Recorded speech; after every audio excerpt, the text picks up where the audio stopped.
নিয়োগ দুর্নীতিতে সমস্ত অপরাধীকে চিহ্নিত করে শাস্তির দাবিতে পথে নেমেছে বাম কংগ্রেস।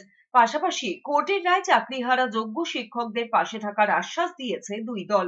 লেনিন সরণি হয়ে কলেজ স্কোয়ার পর্যন্ত এই মিছিল থেকে মুখ্যমন্ত্রীর পদত্যাগের দাবি তুলেছেন বাম কংগ্রেস নেতৃত্ব।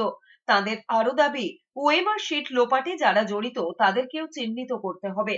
মিছিল থেকেই বাম কংগ্রেস নেতৃত্ব হুঁশিয়ারি দিয়েছেন, যোগ্য যাদের চাকরি গিয়েছে এবং যারা চাকরির জন্য রাস্তায় বসে আছেন তাদের প্রত্যেককেই চাকরি দিতে হবে।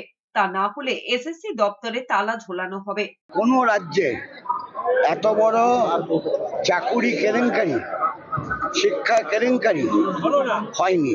যারা পরীক্ষা দেয়নি, সাদা খাতা দিয়েছে, যারা 1, 2, 3, 5 পেয়েছে তাদের চাকরি দিয়েছে।